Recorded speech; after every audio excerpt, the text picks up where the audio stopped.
Good afternoon and welcome to the Bobby Moore Stand. And this is a very special edition of the Bobby Moore Stand because this is on this very day in 1993. We lost a legend, an absolute, well, the legend in Bobby Moore, who sadly passed away aged 51. Should never have happened, way too young.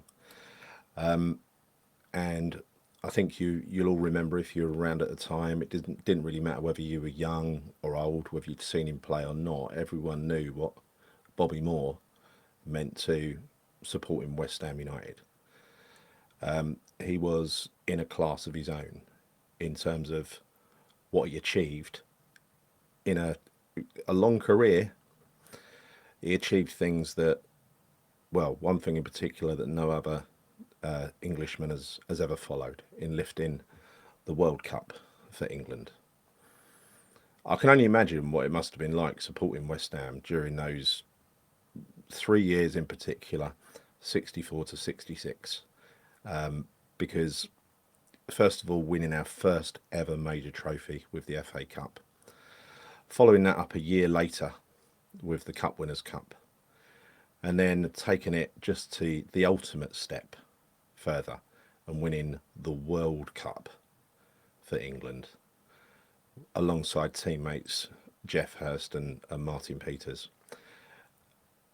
Achievements that achievement alone sets him above all other players who have represented England, to my mind.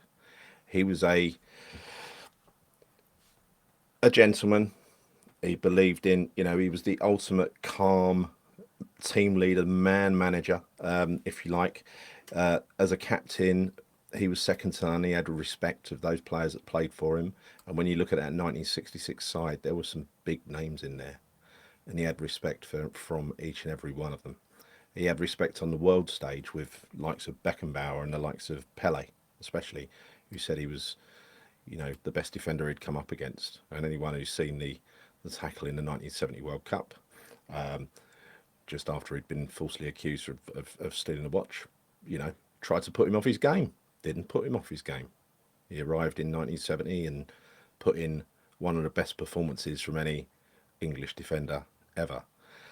Now, I wish I could remember some of this stuff like firsthand. I wish I was there, but I wasn't.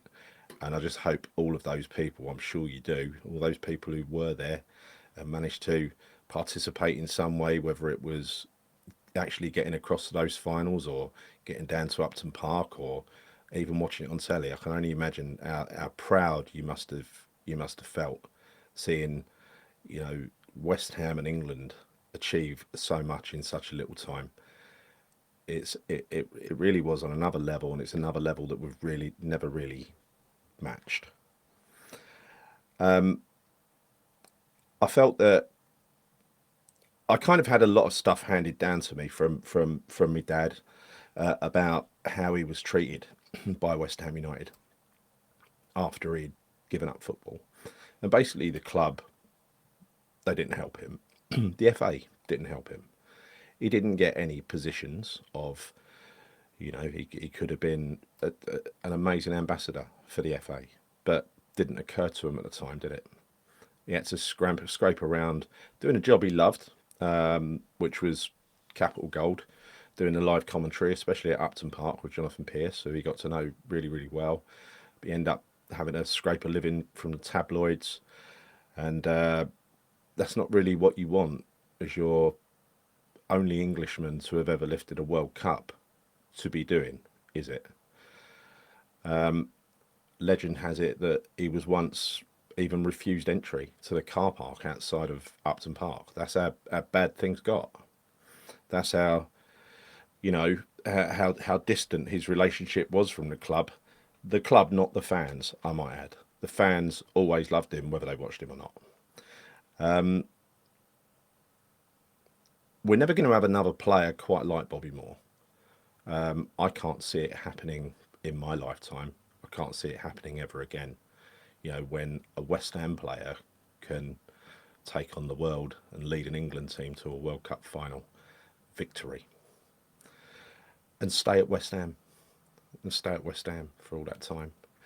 And yes, I know there are other stories that people can say, but at the same time, he stayed at West Ham until West Ham had finished with his services, and he moved on to Fulham to finish his career, giving a dilemma to many people who watched the 1975 Cup final, where our new captain Billy Bonds, a very fitting, also a gentleman off the pitch,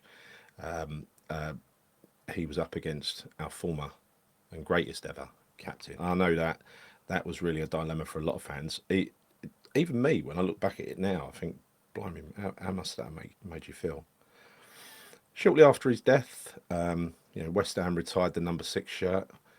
I think the Bobby Moore stand came along shortly after as well.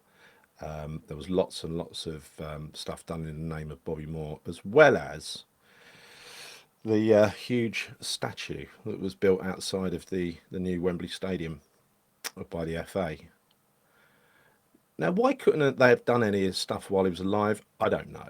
You can only imagine how proud he would have been, but it's not the sort of stuff he would have expected, right? This is why I'm really proud to have this channel, the Bobby Moore Stand. It's always appealed to me. I've had a season ticket there ever since it opened, because how could you not?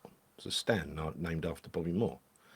I was a young kid, when I was growing up, I was mad about football and mad about West Ham history. I knew everything.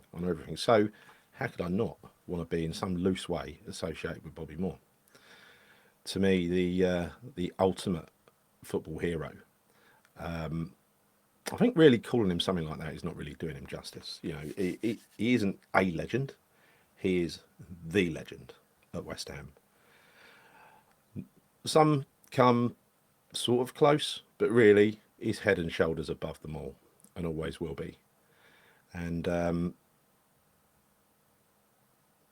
don't know if it'll ever happen, but with Jeff Hurst and Bobby Charlton deservedly receiving their knighthoods, I think sometime soon it might be a good idea for Bobby Moore to finally get his posthumously, because after all, everything happened after his death anyway. And I just want to say this, no matter whether the club, the company, yeah, the profit-making engine that is the FA, no matter what those entities thought of Bobby Moore, I just want to put it out there that, as a West Ham fan, I'm sure I speak for many other West Ham fans to say I'm deeply proud to have had Bobby Moore at my football club and to have made such a huge impact. And that's all I've got to say. All right, bit stuck for words, really. Not like me. Rest in peace, Bobby Moore.